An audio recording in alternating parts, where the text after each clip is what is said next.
समझ में आ रही है।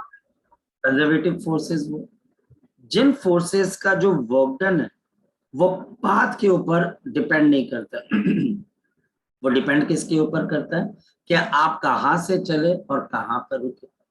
हम उनको कंजर्वेटिव फोर्स बोलते हैं, यानी कि ये वो फोर्सेस है जो पाथ इंडिपेंडेंट है, जो हमारे पास पाथ से इंडिपेंडेंट है, जो हमारे पास पाथ से क्या है, इंडिपेंडेंट है। और नॉन कंजर्वेटिव फोर्स कौन सी, जो कि पाथ डिपेंडेंट है, जो कि हमारे पास यहाँ पर क्या आ जाती है, पाथ डिपेंडेंट है, जो कि हमारे पास पाथ डिपेंडेंट है। ये हमारे पास डिपेंड किस पे करेगा, फिर ये डिपेंड करेगा इनिशियल और दूसरा हमारे पास फाइनल लोकेशन। ये डिपेंड करेगा इनिशियल और फाइनल लोकेशन पे। ये डिपेंड करेगा हमारे पास इनिशियल और फाइनल लोकेशन पे। ये डिपेंड करेगा बच्चा हमारे पास इनिशियल और फाइनल लोकेशन पे। और ये हमारे पास इनिशियल और फाइनल लोकेशन नहीं, पाथ के ऊपर डिपेंड करेगा। इसकी एग्जांपल हमारे पास क्या है, just like the spring force. अभी हम स्प्रिंग फोर्स को भी समझेंगे। नेक्स्ट है बच्चे ग्रेविटेशनल फोर्स, नेक्स्ट है इलेक्ट्रोस्टैटिक फोर्स, नेक्स्ट है हमारे पास इलेक्ट्रोस्टैटिक फोर्स, नेक्स्ट है हमारे पास इलेक्ट्रोस्टैटिक फोर्स। इलेक्ट्रोस्टैटिक फोर्स इसके एग्जाम्पल सिर्फ दो ही हैं बच्चे हमारे पास, एक फ्रिक्शन ऑफ एनी काइंड और दूसरा न्यूक्लियर फोर्स, और दूसरा हमारे पास है न्यूक्लियर फोर्स, और दूसरा हमारे पास क्या है, nuclear force. Path dependent, path independent.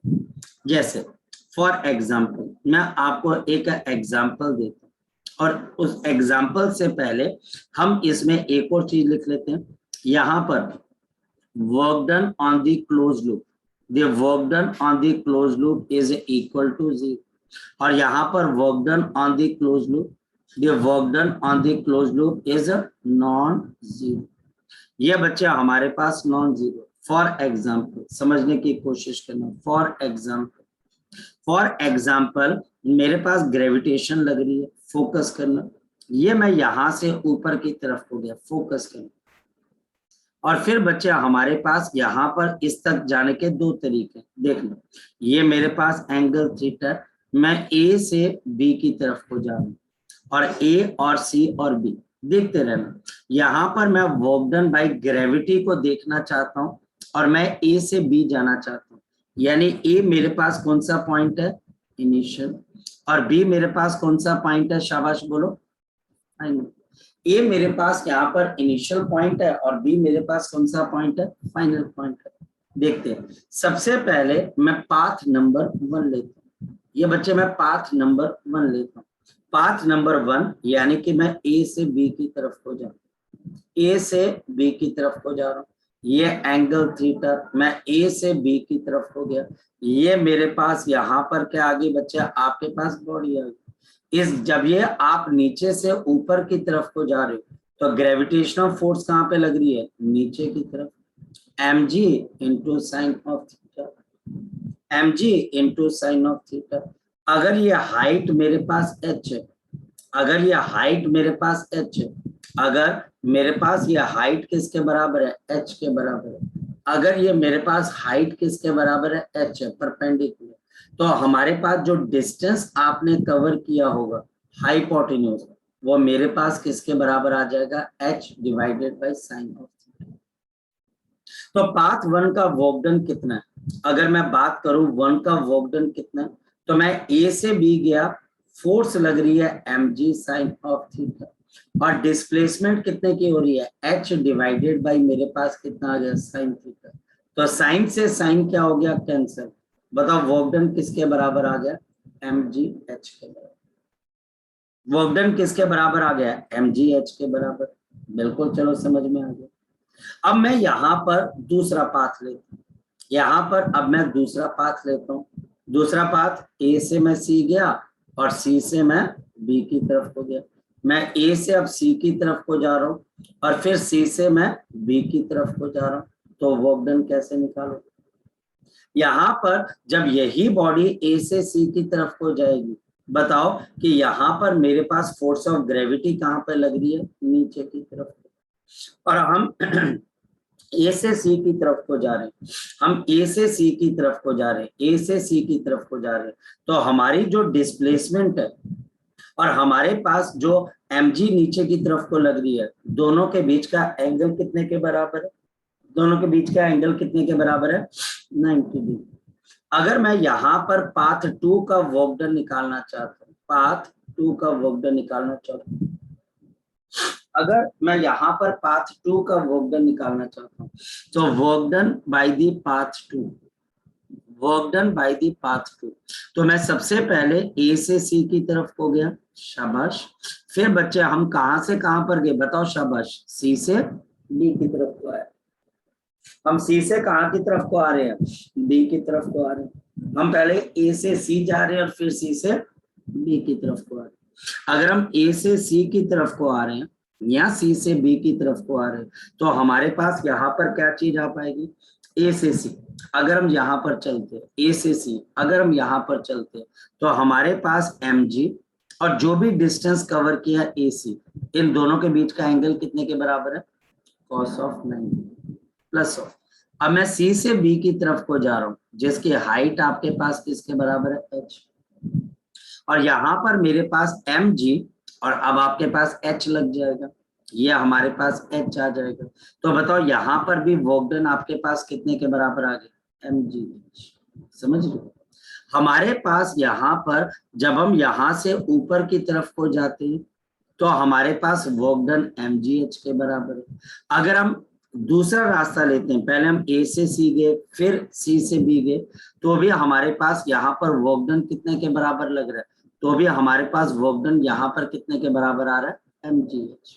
तो कहने का मतलब क्या हो गया कि हमारे पास यहाँ पर जो वर्क डन है mgh के बराबर, वो दोनों ही केसेस के अंदर सेम आ रहा है। क्या रास्ते मैंने सेम लिए कि अलग अलग लिए, तो आंसर है मैंने तो यहाँ पर आपके पास आपके लिए अलग अलग रास्ते लिए थे, लेकिन क्योंकि इनिशियल और फाइनल पॉइंट है नंबर 1, और दूसरा इसमें जो फोर्स इन्वॉल्व है वो आपके पास ग्रेविटेशनल है, तो आपका वर्क डन किसी भी तरीके से आप चले जाओ ए से बी की तरफ, वर्क डन हमेशा सेम।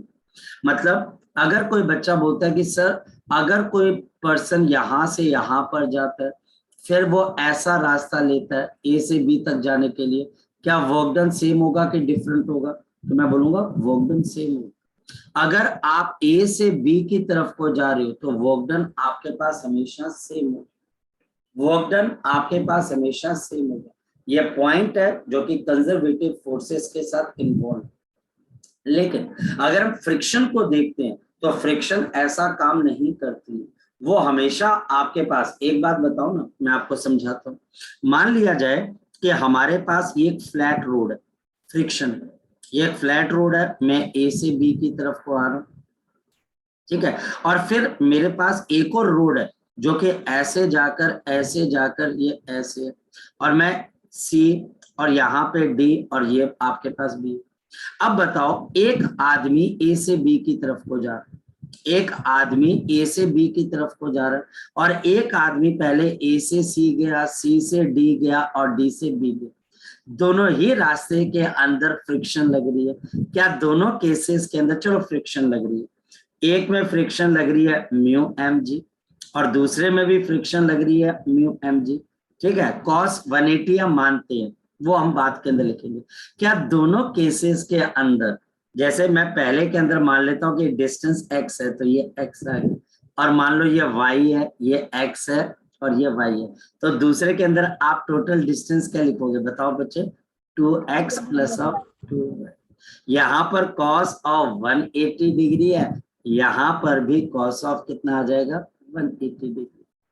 और इस पर्टिकुलर वजह से याद रखना बच्चे, इस पर्टिकुलर वजह से इस कंडीशन की वजह से आप खुद देखो कि क्या दोनों केसेस में फ्रिक्शन ने सेम वर्क डन किया, नहीं। रास्ता अगर लंबा होगा तो फ्रिक्शन भी देर तक लगेगी, तो वहां पर वर्क डन पहले रास्ते के मुकाबले चेंज हो जाएगा। इस वजह से फ्रिक्शन पाथ के ऊपर डिपेंड करता है और उसको हम क्या बोल देते हैं, नॉन कंजर्वेटिव फोर्स। हम क्या बोल देते हैं उसको, शाबाश बताओ, इट इज नॉन, और इसी वजह से अब एक बात बताओ, जब हम, ये तो हो गया पहला केस कि भैया ये नॉन कंजर्वेटिव क्यों है, क्योंकि भाई पाथ जितना बड़ा होता जाएगा फ्रिक्शन उतनी देर तक लगेगी तो वर्क डन बढ़ता जाएगा। यहाँ पर ऐसा नहीं है, यहाँ पर अगर पाथ लंबा भी हो रहा है तो भी वर्क डन क्या आ रहा है, सेम आ रहा है। यहाँ पर पाथ लंबा कर दो, छोटा कर दो, बड़ा कर दो, जो मर्जी कर दो, गोल कर दो, ट्राइंगल कर दो, रेक्टेंगल कर दो, स्क्वायर कर दो, रोम्बस कर दो, क्वाड्रिलेटरल कर लो, हाइपरबोला, पैराबोला, जो मर्जी कर दो यार, वर्क डन हमेशा सेम आता है, बशर्ते इनिशियल और फाइनल पॉइंट लोकेशन सेम हो। लेकिन जब हम बच्चे फ्रिक्शन की बात करते हैं तो वहां पर भाई पाथ की लेंथ मैटर करती है, कि पाथ की लेंथ अगर बड़ी है तो फ्रिक्शन देर तक लगेगी तो वर्क डन फ्रिक्शन का ज्यादा हो जाएगा। पाथ लेंथ छोटी है तो इसका मतलब फ्रिक्शन कम तक लगेगी तो वर्क डन हमारे पास छोटा हो जाएगा। तो वर्क डन बच्चे हमारे पास यहाँ पर क्या हो जाएगा, आपके पास छोटा हो जाएगा। ये हमारे पास हमें समझ में आना चाहिए। नेक्स्ट वन, और अगर हम फोकस करें यहाँ पर तो नेक्स्ट वन, और अगर हम फोकस करें यहाँ पर तो क्या work done on the close loop zero होता है? जरा केस देख लेते। मेरे को एक बात बताओ, देखना क्लोज लूप का मतलब क्या होता है। यहाँ पर हम ऊपर चलते हैं, फोकस करते, ये देखिएगा, ये मेरे पास एंगल थीटा, जब फोर्स ऑफ ग्रेविटी नीचे लगती है, ये हमारे पास mg साइन ऑफ थीटा, और बॉडी यहां से s डिस्टेंस ऊपर चलेगी, ये आप a से b ऊपर की तरफ को आए, ठीक है, फिर आप B से आप C नीचे की तरफ को आए, और फिर C से A आ गए, तो वर्क डन आपके पास क्लोज हो। और ग्रेविटी के अलावा यहाँ कोई फोर्स नहीं लगे, फोकस करते चले। अगर हम फोकस करते हुए चलते तो हमें क्या चीज समझ में आती है, बड़ी सिंपल सी चीज समझ में आती है। सबसे पहले अगर हम A से B की तरफ को जाते हैं तो आपके पास क्या हो जाएगा, नंबर वन, फोकस करना, मेरे पास mg साइन थीटा नीचे लग रहा है और मैं s डिस्टेंस ऊपर चला गया, और कॉस ऑफ मेरे पास कितना आ गया, 180, ठीक। तो यहां पर मेरे पास आ गया minus mg sine of theta into s, क्योंकि मैं a से b ऊपर की तरफ हो गया। दूसरा, जब मैं b से c की तरफ को नीचे आया तो फोर्स ऑफ ग्रेविटी अब नीचे लग रही थी, mg लग रही थी बिल्कुल डायरेक्ट, और मैंने डिस्प्लेसमेंट की कितनी की, अब ये हाइपोटेन्यूज है, तो हाइपोटेन्यूज है तो आप बताओ बच्चे परपेंडिकुलर कितने के बराबर आ जाएगा, s साइन ऑफ थीटा, और यहाँ पर मेरे पास mg नीचे लग रहा है, डिस्टेंस s साइन थीटा, देखते रहना, और कॉस ऑफ यहाँ पर मेरे पास क्या आ जाएगा, 0 डिग्री, तो मेरे पास ये आ जाएगा mgs मल्टीप्लाइड बाई आपके पास साइन ऑफ थीटा, ये आ जाएगा। अब ये पॉजिटिव का वर्क डन। और तीसरा, अगर मैं C से A की तरफ को जाता हूँ, नो डाउट mg नीचे की तरफ को लग रहा है, आपके पास mg नीचे की तरफ को लग रहा है, अगर ये हाइपोटेन्यूज s है तो बेस किसके बराबर होगा, s cos ऑफ थीटा, लेकिन जो डिस्प्लेसमेंट और आपके पास फोर्स लग रही है उनके बीच का एंगल कितने के बराबर है, 90 डिग्री। इस वजह से मेरे पास यहाँ पर क्या आ जाएगा, mg multiplied by s cos of theta, और आपके पास ये cos थीटा अलग है और यहाँ पर cos ऑफ 90 डिग्री, तो बताओ ये वर्क डन आपके पास क्या आ जाएगा, 0। अब टोटल वर्क डन निकालो, यानी A से मैं B गया और B से मैं कहां पर जा रहा हूँ, C की तरफ, तो बताओ वर्क डन किसके बराबर हो जाएगा, शाबाश बताओ। तो हमारे पास वर्क डन कितने के बराबर आ जाएगा, तो वर्क डन आपके पास AB का, फिर आपके पास यहाँ पर वर्क डन कितने का बच्चे, BC का, और फिर वर्क डन आपके पास CA का, शाबाश लिखते चलो, minus mg sine theta into s, और plus of mg sine s into sine of theta, plus of आपके पास 0, जल्दी बोलो, ये कैंसिल हो जाएगा और नेट वर्क डन क्या हो जाएगा, 0, जो कि आपको क्या बताता है कि ग्रेविटेशनल फोर्स कैसी फोर्स है, शाबाश बताओ, कंजर्वेटिव फोर्स। सर हाँ जी, सर मेरे को एक बता दो सर कि इसमें कॉस, फर्स्ट वाले में cos 180 कैसे आया कहाँ पर, सर, वो फर्स्ट वाले में सर यहाँ पर है ना एस, जो हाइट सर आपने जैसे गिवन किया, हाइट cos 180, यानी कि s 180 cos 180, cos 180 के s cos 180, s cos 180, S और कॉस 180 दो इंडिपेंडेंट चीजें। एस आपका ए से लेके बी तक का डिस्टेंस है, तो इसका कॉस 180 से कोई लेना देना नहीं। ठीक है, पहली बात क्लियर है। Okay sir. दूसरी बात, यहाँ पर फोर्स ऑफ ग्रेविटी कहाँ की तरफ को लग रही है? Force of gravity m g sine theta कहाँ पे लग रहा है? mg sin थीटा सर मतलब पीछे की तरफ लग रहा है, यानी और कि डिस्प्ले और एस डिस्प्लेसमेंट कहाँ की तरफ को हो रही है? सर बी की तरफ। ए से बी, दोनों के बीच का एंगल कितने के बराबर है? 180 180। 180 आ जाएगा। ठीक है, और सर फिर बी टू सी में फिर मतलब ये 0 हो जाएगा। बी से सी, हाँ 0 डिग्री हो जाएगा, क्योंकि एम जी नीचे लग रहा है, एस साइन थीटा भी नीचे आ रहे हो। Okay sir. और सी से ए जाओगे तो जो डिस्प्लेसमेंट और एम जी है उनके बीच का एंगल 90 है, तो यहाँ पर 0 वर्क डन हो जाएगा। बस इतनी सी बात है। लेकिन अगर ये फ्रिक्शन होती तो फिर क्लोज लूप के ऊपर वर्क डन 0 नहीं होता, क्योंकि हर केस में फ्रिक्शन ऐड होती है, उसका वर्क डन कभी भी सब्ट्रैक्ट नहीं होता। इस वजह से वहां पर वर्क डन हमेशा आपके पास क्या होता बच्चे, हमारे पास हमेशा ऐड होता। तो क्लोज लूप के ऊपर वर्क डन कभी भी 0 नहीं होता। तो ये बच्चे हमारा आज का टॉपिक यहाँ पर खत्म होता है। ठीक है, और नेक्स्ट टॉपिक जो हमारा होगा बच्चे, वो नेक्स्ट टॉपिक हमारे पास होगा बच्चे और वेरी सिंपल टॉपिक, और वो सिंपल टॉपिक है काइनेटिक एनर्जी से रिलेटेड। आपकी कल वाली जो क्लास है वो कल इसी टाइम पे होगी। कल सुबह जल्दी उठना है, संडे का बहाना लेके किसी बच्चे ने सोना नहीं। ठीक है, कि संडे का बहाना है हम देर तक सोए। आपकी क्लास इसी टाइम पे, क्योंकि रेगुलरिटी ब्रेक नहीं करेगी। ठीक है, यस सर। Yes sir.